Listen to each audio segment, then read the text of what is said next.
So ayun mga parts, good day. Good day. Anong date ba ngayon? August 7, 8, 9 siguro or 10. Basta yun, nakalimutan ko na anong date ngayon.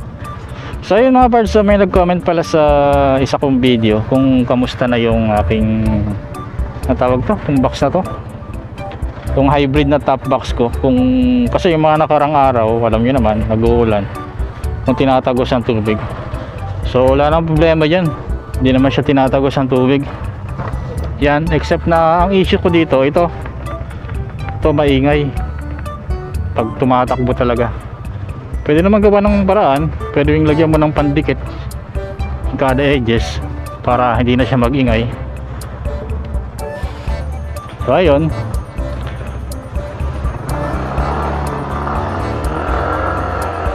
at yung itong mga nakarang araw, pansin ko yung isang vlogger na pinapalo ko sa YouTube, saka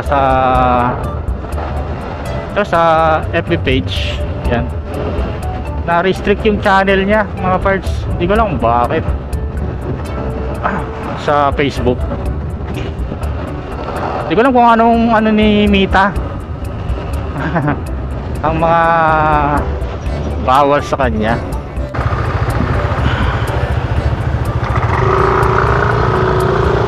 Okay. Basta mga naka-NMAX na version 2, basta karamihan mga version 2, Aerox, lahat ng klase ng Aerox, Aerox version 1, version 2, yan, Aerox. Kasi ko lagi pag nauunahan ng version 1 sa daan, sabi natin nauunahan mo lang, di ka naman rumaratrat ang takbo mo lang siguro mga 80 or 90 ganyan. Nasibak mo lang ganong simpleng takbo lang, talagang kakabuling ka Di ko lang kung ano yung gustong patunayan ng ibang mga mga nagmumotor sa bagay, hindi pa sila graduate sa pagmamabilis ako graduate na ako dyan Kumbaga nasa pabilisan pa sila, ako nasa ano na, iniisip na yung kapakanan talaga. Safety ba? Safety. Matakbo na lang ako ng saktuhan para safe tayo siyempre. Tumatanda na. Mga parts, mabalik tayo kay Lolo Bear Works. Yun, na-restrict yung FB page niya. Di ko lang kung saan parte ng aspeto bakit na-restrict yung channel niya sa sa Facebook. Kumuha siya ng panibagong Facebook,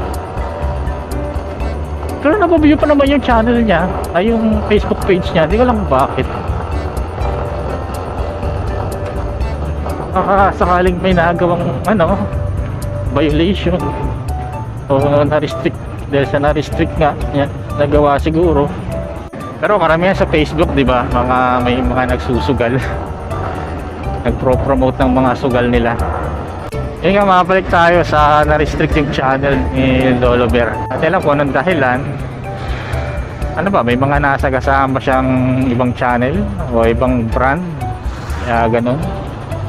Samantalang iba nagsusugal. Sa bagay, itong nakaraan, may nabalitaan ako, nakita ko lang parang kahapon o sa mga nakarang araw na yung ibang mga influencer influencer ba yung mga wala namang naituturong maganda sa akin, mga na-restrict na rin yung channel nila sa FB page yan, dahil sa mga bagay na mali, pagpo-promote daw ng mga sugal yan. Kasi nga minsan yung kung sino pa yung gumagawa ng di naman maganda, sila pa yung maasenso sa buhay. Siguro tayo, kaya ganon, hindi tayo maasenso. May dahilan siguro. Ayaw ni Lord na mapapasama tayo. Pag nagkakaperan tao minsan, sabi natin parang kadalasan nagbabago na ang ugali. Yan, na-approve ko naman yan sa mga ibang mga kilala ko, babata, nagbabago ugali talaga. Pero pasalamat na lang tayo kung anong meron tayo, para hindi tayo magbago na ugali. Pero nasa tao pa rin talaga yan, may mga ganun talaga. Hindi ko malaman kung sa link ng pinopost ni Lolo Bear kaya na-restrict yung ano niya channel niya, no? Samantarang may mga social media na sabihin nating makasalanan o makamundo ginagawa. Yan, yung mga nagti-TikTok, yung mga pabakat panty bakat dibdib, yun na yung dapat ang marirestrict yung matanggal yan, yung TikTok na yan. Yung nga pala mga pals, konting update sa Nano Moly.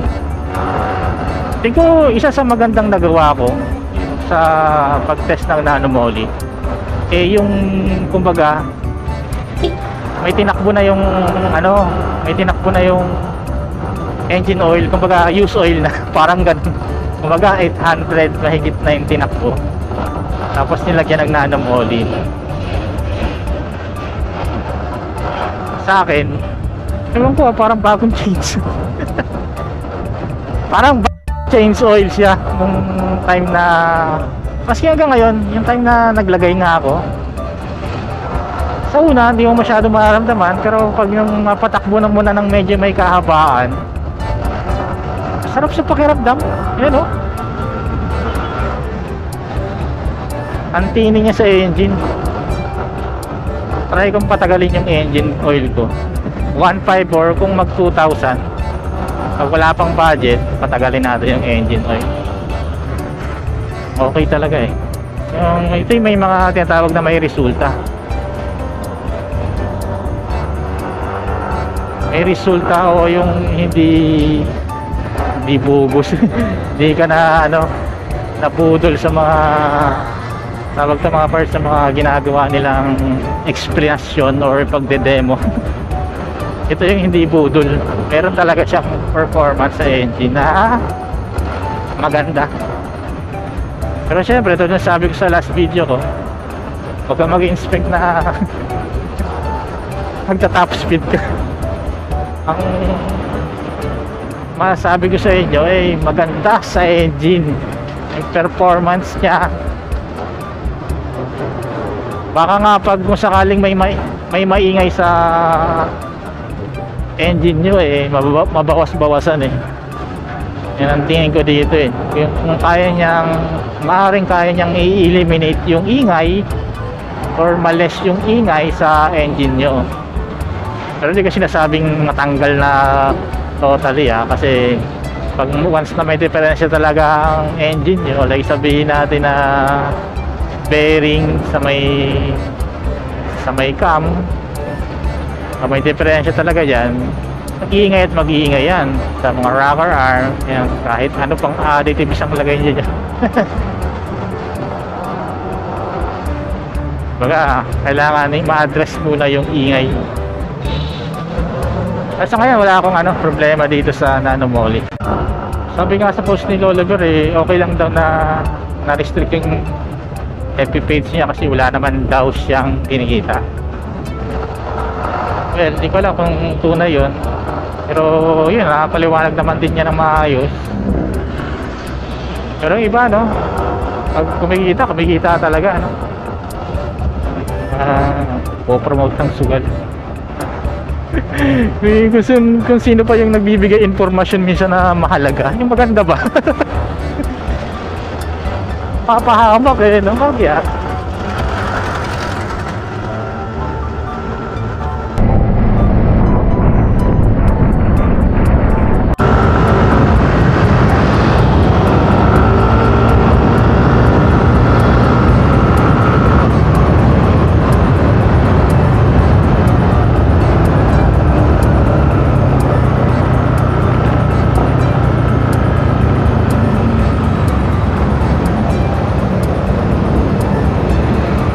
tawa ko yung Honda Beat sa kabila.